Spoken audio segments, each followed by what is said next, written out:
The middle class is struggling, ladies and gentlemen, or as they say in England, the middle class is falling behind.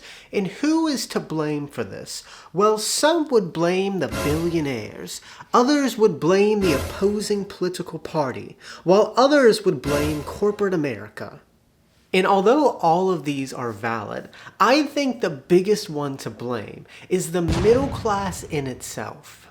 I think the real reason why the middle class is struggling so much is because completely normal habits accepted by society that are self-sabotaging.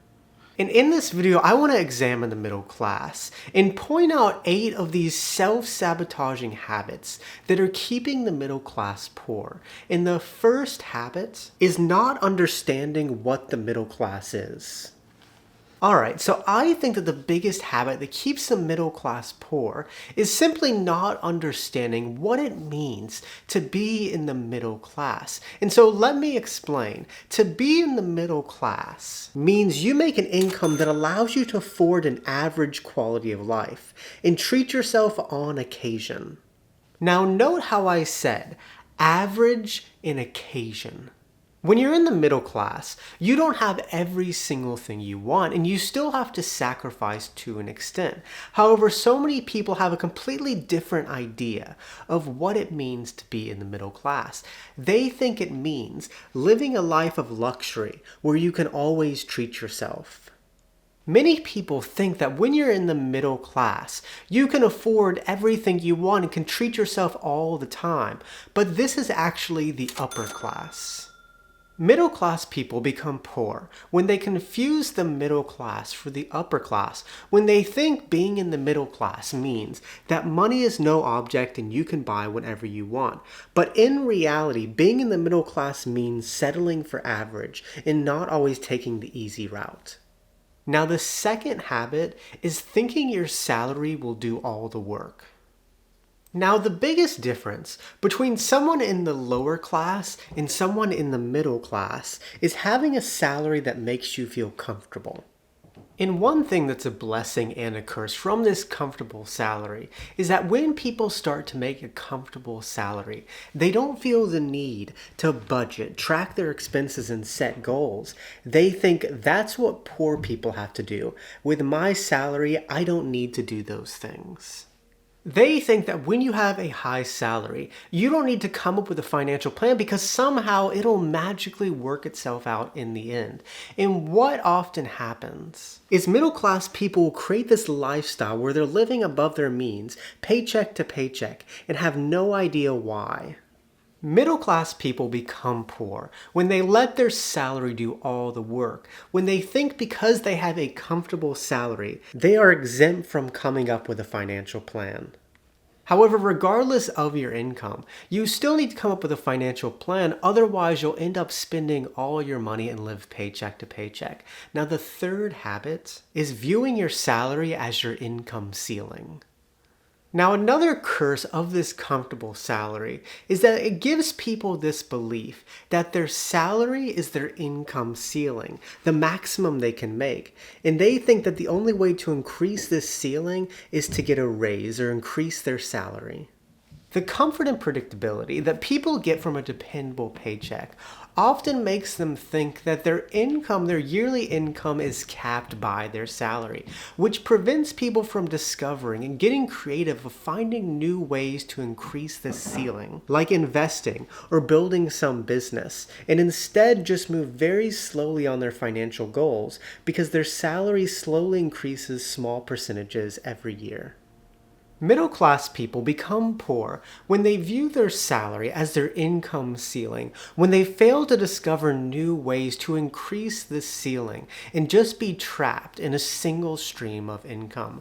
Now, the fourth habit is working hard to make more money. Now, back in the day, when I was a young, naive little boy, I used to think that the way people got ahead in life was by working hard. My naive self thought that the harder you work, the more money you make. However, as an older, more sophisticated little man, I have come to realize that this is not how the world works. Now, granted, to some extent it does. When you work hard by getting skilled in something, then get experience and work your way up, it does help increase your income. However, only up to a certain point. However, the reason it stops up to a certain point is because at that point, your pay is tied to your labor. And as a human being, you are limited to how much you can do in a day. If you want to get to that next level, you have to find ways to make money that isn't directly tied to your labor. Like investing, creating some passive forms of income, or creating a scalable business. Because when you do that, instead of making money by working hard, your money is working hard for you. And middle class people become poor or stuck at a certain income level because they fail to understand that hard work can only get you so far in this world. If you want to get to the next level financially, you have to create other forms of income that aren't directly tied to your labor. People don't get rich by working hard, but by getting their money to work hard for them. Now, the fifth habit is waiting too long to invest.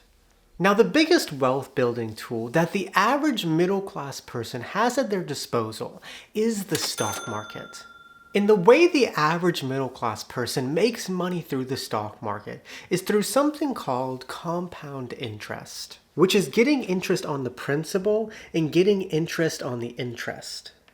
And compound interest is a very simple concept to understand. Let's say you invested $100 in the market.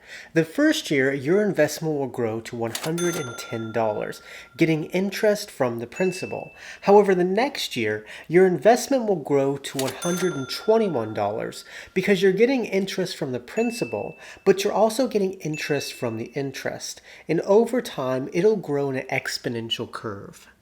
And the secret to compound interest is to give it the maximum amount of time to grow, because the more time it has to grow, the more exponentially it'll grow. For example, say at age 20, you invested $10,000 in the stock market. When you retire at 65, that $10,000 would have grown to $728,000. However, if instead you invested that $10,000 at age 30, your investment would have grown to $281,000.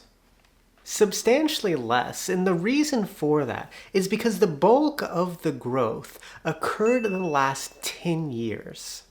However, if you chose to wait even longer to invest and decide to invest at $10,000 at age 40, by 65, it would grow to $108,000. At age 50, it would only grow to $41,000. And at age 60, only $16,000. The longer you wait to invest, the less time your money has to grow. And as I just showed you, the returns are exponentially lower. And many middle-class people fail to build wealth in their lives because they wait too long to invest. Most people wait till their 40s or 50s until they start taking investing seriously. However, at that age, the returns are substantially lower. Building wealth is a lot harder. Now, the sixth habit is interrupting compound interest. Now, as I just showed you, compound interest grows in an exponential curve, and the longer time it has to grow, the larger the return. That is only if you follow what the late Charlie Munger called the first rule of compound interest: never interrupt it unnecessarily. The key to compound interest is to hold your investment no matter if we're in a bull market or a bear market. And that's because interrupting compound interest can come with huge consequences. For example, say you have a penny and you double the amount each day. On day 2, you have 2 cents, day 3, 4 cents, and so on. However, say on day 15, you decide to withdraw $100.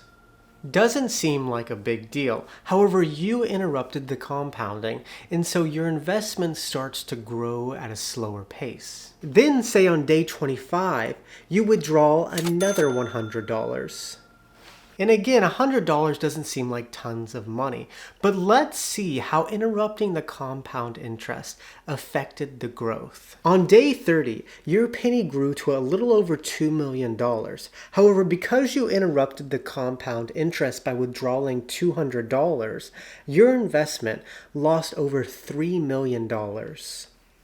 Interrupting compound interest can come with huge consequences, and many middle-class people don't understand the consequences of interrupting compound interest and will panic when there's a market crash and sell their investments, interrupting the compounding and stunting their wealth.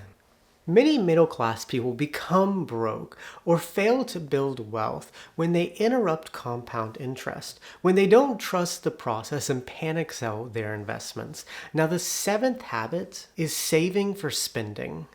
For many people in the middle class, if you ask them the question, what are you saving for? Their answer would probably be for some material possession, like a new car, a new phone, or a nice necklace for their partner.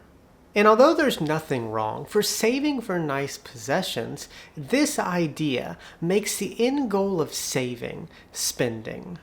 And when spending is the end goal of saving, you live this life where although you make positive financial progress, once you spend the money, you're brought back to zero, making your financial life stagnated.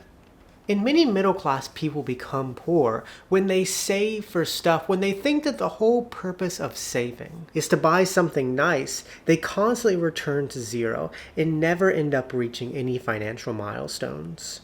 Now, the final middle-class habit that is keeping you poor is borrowing the maximum. Now, a huge financial mistake that middle-class people make that keeps them broke is that whenever they're about to buy something big, like a house or a car, and the bank says, you're approved for a loan up to this amount, they will borrow the maximum amount. And the problem with this is that although the bank is willing to lend them the money, they can't actually afford the payments and begin to fall behind on their bills.